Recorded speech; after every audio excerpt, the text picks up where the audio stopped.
Now, in today's video, we're going to be focusing on answering one of the most critical questions that I get on the channel quite often in the makerspace. And that is, I wonder if I really chose the best laser. I always get that question. And you know what the follow up question is?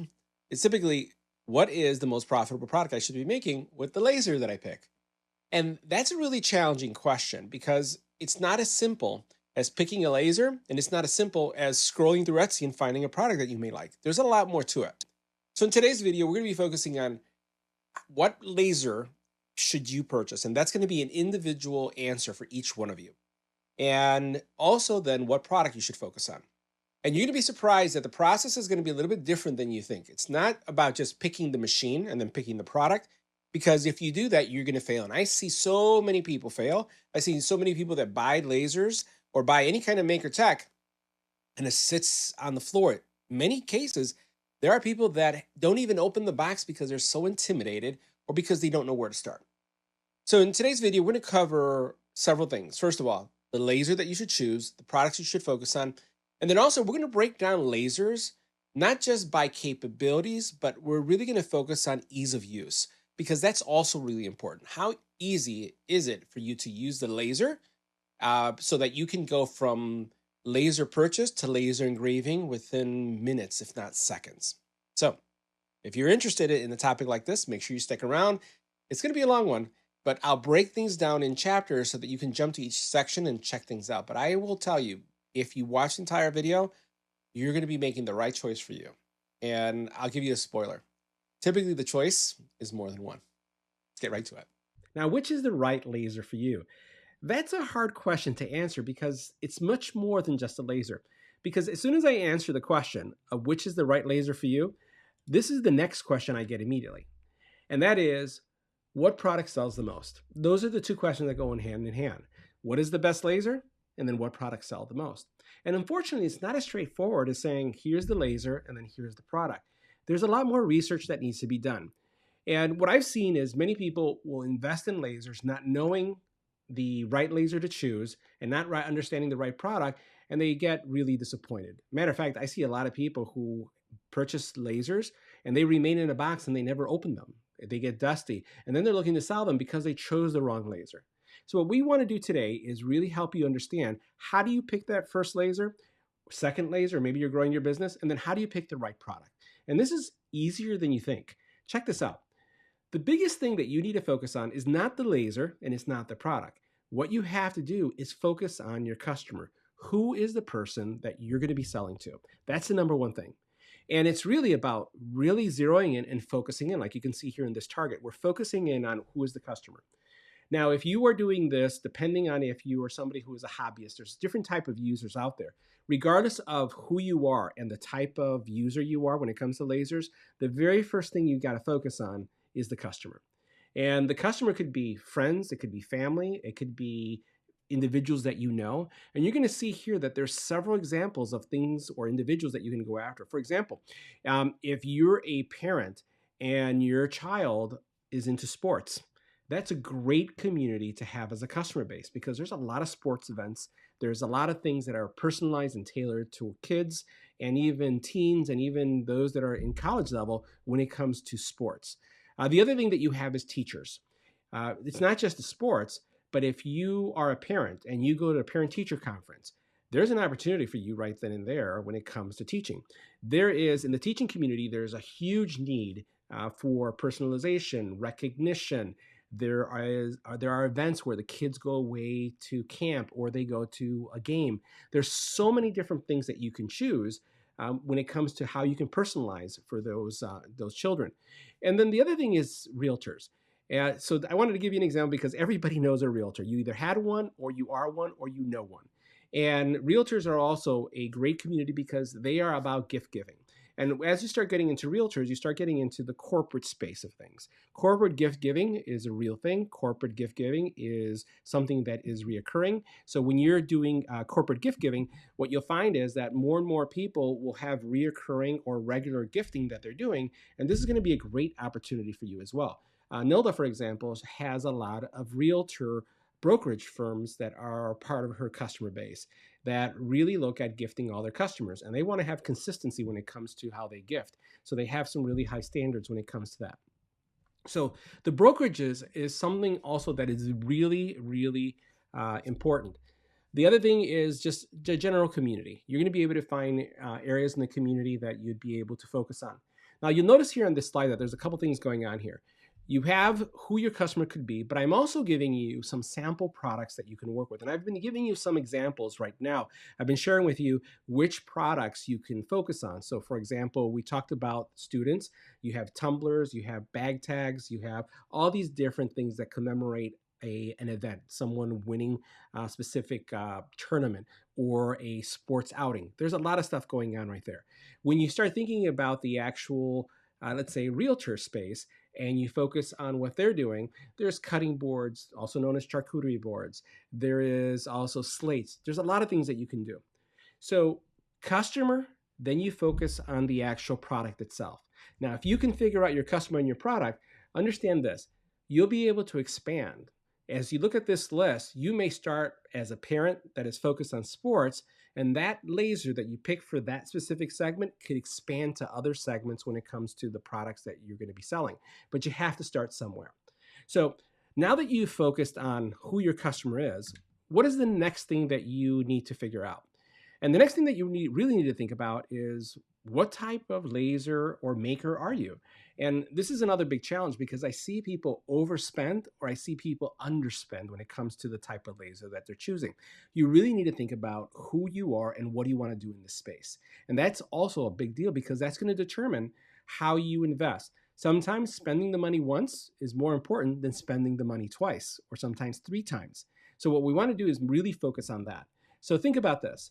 Are you someone that uses the laser sometimes? This is a hobbyist. This is just a gift maker. You're not going to be using it every day. And by the way, these tips not only apply to lasers, but this applies to UV printers. This applies to embroidery machines. This applies to any of the maker community, 3D printing as well. If you use this sometimes, then you're a hobbyist. And you're going to watch where you invest because you're not going to be using this that often. Now, if you're somebody that uses it all the time because you're basically somebody who is looking at this as a side hustle, right? You're basically looking at this as a supplemental income solution. That's going to drive you to do a different investment. And then the last category that you have is someone who's using this every day because it's more than a side hustle. It's actually their main hustle. This is something that you do 100% of the time. And you could fall into one of these 3 categories, and each of these categories is going to drive the type of laser that you're going to choose, and is going to drive the investment that you're going to make in the laser. So these are some of the things that I would advise you to think about. And you notice before you even choose the laser, we're not yet to the laser part. We're talking about who our customer is, what the products we're going to make, how often are we going to make the products, because that's going to determine the type of laser that you're going to choose. Lasers really are going to come into 2 categories.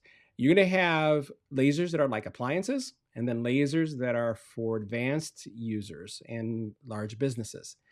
Here's an analogy that I use quite often. I love coffee, right? But I'm not a barista.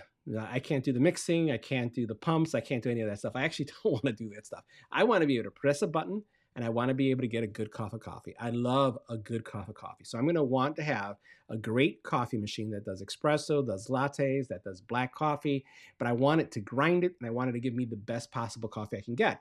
But I only want to press a button. 1 button for latte, 1 button for an espresso, 1 button for a normal coffee. Just press the button. So I'm the type of user that looks for a appliance espresso maker, something that's easy. And the same thing applies for lasers. You can get lasers that are simple to use, simple button press, and you're able to get something that looks great. It doesn't just look great, but it looks professional. Then there is those that are the really, I would say, the individuals that really like to configure, test, and create. That type of laser is not so much of an appliance. It's not a single button press, and it's going to require you to do testing. It's going to require you to spend quite a bit of time figuring out the right power, the right frequency, the right speed. These are all laser terms. And if you find that you're not that person, the answer for you is going to be really easy and fast. There are 2 main applications that I put out there. One is a product from a company called xTool, and another one from a company that's called Lite. Now, Lite is the industry standard when it comes to laser engravers. Any large manufacturing laser engraver is going to use Lite. Even as you go down to a small business and even hobbyists, some hobbyists who are devoted to Lightburn will use Lightburn. But Lightburn is not as simple. It's not desktop-like. It's going to require more time, more of your time to invest. And frankly, it's not going to have all of the settings that you need right out of the box to start using the product as a lot of people want to. Remember we talked about just pressing the button and making it go? Lightburn is not that. Lightburn is the barista that knows how to do all the mixing and make things that are amazing, but you have to be skilled at it. And what I'm focusing on today is the really, really easy way for you to make great engravings. So there are several companies that have this appliance-like experience. xTool is one example. You have WeCreate is another. LaserPecker is another. Many of these laser manufacturers are trying to make laser engraving more accessible to the masses. And they're doing that by creating very simple software. So these are the two softwares that are out there and the softwares that you need to be aware of that are going to drive your purchasing decision, right? So let me give you an example of what this looks like. You have Lightburn, or in this case, what we have is we actually have XCS. This is our xTool Studio. The xTool Studio, you'll notice here on the left side, you have a picture that looks very easy. It's unintimidating. It is more desktop. So if you know how to use PowerPoint, if you know how to use Canva, if you know how to type a memo, you're going to be able to use XCS. And one of the things that's really important about this is when you look at right there on the side, there's a really cool feature here. Right on over here on the side, you're going to see that you have a material list. This material list, and I'll move my pointer right on top of it, this area right here, what xTool has done for the community is that they tell you exactly what settings are needed in order to engrave. So for example, in laser speak, in order to get a specific engrave on wood, so let's say for example slate or acrylic, you're going to have to change either your power, your speed, your frequency, it could be, depending on the material that you're working on. And that requires a lot of testing. Well, they've taken all the testing out. You'll notice here in this area, there are basically hundreds, if not thousands of different settings for every single material you can think about. So if you want to work with metal, they tell you how to do it. If you want to be able to use wood, they'll tell you how to do it. If you want to engrave brass, steel, if you want to engrave aluminum, they're going to tell you how to do it.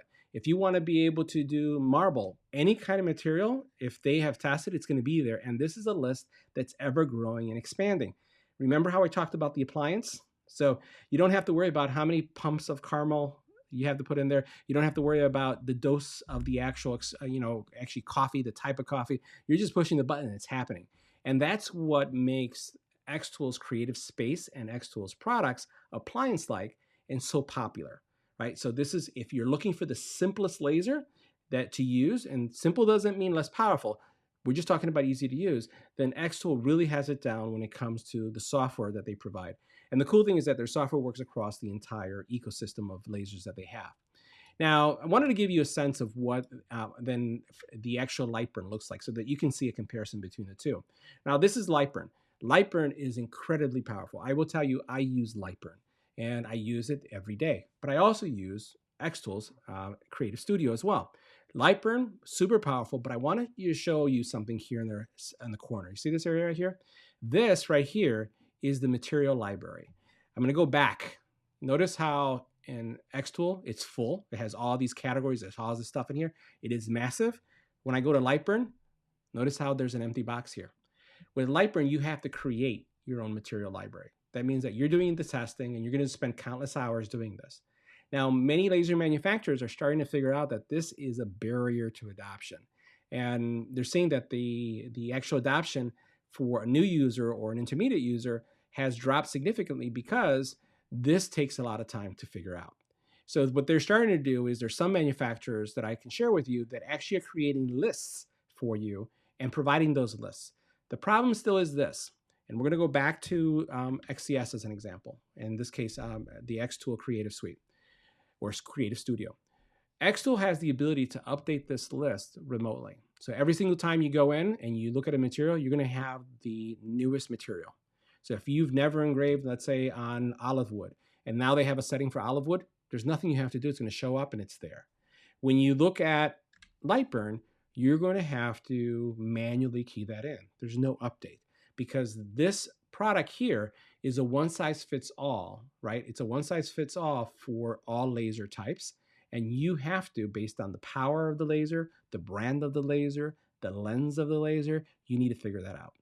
So hopefully I'm not scaring you. I'm just giving you some facts around the differences between the two, especially if you're a beginner coming into laser engraving. So let's talk about now the laser types, right? So hopefully you guys are all still with me and you're watching. And there are several laser types to work with. First of all, there's a diode laser. And diode laser is the most popular laser on the market. If you want to engrave a cutting board, if you want to do slates, if you, in some cases, diodes will also cut acrylic. This is the most popular and most known laser. That is, and it's also one of the most affordable. Now, the other laser type is CO2. And the CO2 laser is more powerful, and it also is able to work with slate, wood, leather. It goes through the same material, but it's a much more powerful solution. And basically, when you look at lasers, you're going to look at two types of lasers. Lasers that can work on organic material, and then lasers that work in inorganic material. Organic, non-organic. Organic, think about wood, think about if you think about even pumpkins like dealing with right now, if you think about slates, right? If you think about metal, that's inorganic. That's going to be a total different laser type. A CO2 laser is not going to do well, or not going to be capable of engraving metal, right? Because it's not organic material. But between the diode and the CO2, there's a lot of things that they do similarly, but the CO2 is more powerful. And it's also a lot easier. If you're going to be focusing on, for example, doing tumblers, right? Those tumblers that a lot of people like engraving and drinking from, or doing like full wraps on, then you'd probably want to either get a diode or a CO2. If you're doing a lot of tumblers, then you're going to want a CO2 because that's the best laser for tumblers. So diode and CO2, those are the two laser types that are out there, and you can see the different things or the options that are there. One thing I wanted to mention, if you're going to be doing a lot of acrylic cutting, CO2 is amazing for that. Now, the other type of laser is a fiber MOPA. Now, fiber MOPA is something that is really popular if you're a jewelry maker. So this is, again, inorganic material. It's metal. If you want to be able to engrave stainless steel, silver, gold, platinum, titanium, all these type of metals, that's what a fiber is going to be all about. And the MOPA, which is another laser type, but of the same category, just means that you have more control over the laser to the point that that laser can generate colors. So you can get red, white, and blues. You can get oranges. You can get browns when you're doing your engraving. So you'll see often the word fiber and you'll see the word MOPA. And that's the difference. Fiber typically is not focused on color. MOPA is more color-based, but it also does black, it does white, the basic colors. But you'll see those when you're looking at a laser. Now, the last laser type, and I want to say that this is my favorite laser, is the UV laser. The UV laser is all about glass. So if you want to be able to do wine glasses, champagne glasses, wine bottles, you want to be able to engrave them, then UV is the way to go. Now, I'm going to say one thing that I hope I don't lose you, that you're going to say, oh my God, this is a lot of information. You can, both with the CO2 and a diode, you can engrave glass.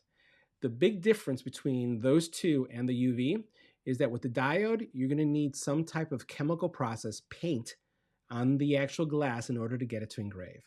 With the UV, it doesn't require anything. It just does beautiful engraving on glass, and it's just great. Now, the same thing happens with the CO2, but the UV is really dedicated to glass. Now, one of the superpowers that I mentioned about the UV is that the UV is also able to engrave on or mark all different types of materials. It's the one laser that can cross all the lines. So it could do metal, it could do wood, it could do plastics, it could do glass. But the thing about metals that you all need to be aware of is that when it comes to metals, UV lasers do not engrave, they only mark. So they're not cutting the metal. What they're doing is that they're marking the metal. So those are the four type of lasers that are out there. And depending again on the product that you're going to choose, you can see the different products that you have there. You'll choose the laser that is appropriate for your needs. So let's talk about the lasers, which is the right laser, because you have to balance power and convenience. And if you're going to go industrial strength, you'll notice that I have some brands up there, which are lasers that I have experience with. And my picks start with the very first one. So the very first one is my pick, and then I have my second pick and my third pick and my fourth pick as we go on. If you're going to be doing something that's really, let's say basic, you're just playing, then you can see that I have lasers as well, if you're going to be doing hobby. And then if you want to be able to do something that's more than a hobby, you can see the lasers as well. So there's a lot of different laser choices that you can choose for here, but they're going to be based on your needs. And we do have to talk about one more thing, and we're going to see that in a couple seconds, because outside of the laser type, and we talked about UV, diode, and CO2, right, and fiber and MOPA, there's also how those are implemented. And you're going to see that in a couple seconds, because we're going to talk about Galvo, and we're going to talk about something that's called a gantry laser. So one other thing that I'd highlight when it comes to lasers, in order to be able to have consistency when you're working with lasers and also have professional output for your lasers, I would recommend that you have jigs. And you're going to see here kind of our site to jigs. And I'm going to show you what a jig looks like right here. Let's switch back to this camera. This is a jig. Basically, this is a jig for cork stoppers, right? So this could be for wine, this could be for liquor. And what many individuals like doing is that they like, let's see if that shows up there nicely on camera, they like personalizing these, right? And there are actually, if you are in California and you're near vineyards, there are events where these things are engraved on site, and people make these for clients, and they make a living making these. Now, if I want to do 400 of them, what a jig does is it allows you to place all of the actual items in a specific order or sequence, and it allows you to engrave them all repeatedly. So every single time, if I want to run 100 of these, all I have to do is put these in the tray, hit the button, and it engraves them all, and then I take them out, I put the next ones, and I hit the button again. That's what a jig does for you. And you'll notice here in the picture that there is also an example of a jig here for dog tags. So you see all the dog tags that are here? And literally what a jig is going to do is going to reduce your production time, your setup time over 90%.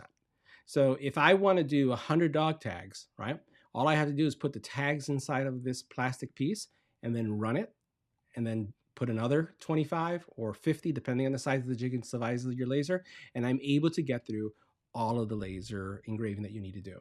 Conservatively, I'll say anywhere from 70 to 90%, depending on your experience. But the whole thing here is that you'll have every mark will be in the exact same spot, and when someone looks at it, they're going to see a professional job. So I highly recommend that regardless of the laser that you choose, consider looking at jigs. We have over 400 jigs that we supply to makers of different skills levels, right? From beginner all the way up to advanced. And we do it also for UV printers as well, because it makes their jobs easier, repeatable, and also professional looking. So jigs are a part of the ecosystem and something that you'll want to consider. So let's go back to your focus. Think about yourself. Am I someone who uses the laser sometimes? Am I somebody who uses the laser all the time? Or am I going to be someone who uses the laser every day? That's going to drive your purchasing decision, right? Because that's going to be how you will invest in a laser. Now, what we're going to do is we're going to talk about laser types. And let me go ahead and scale this up for you guys so you can see this a little bit more. These are kind of the lasers that I'm going to be recommending for the beginner space.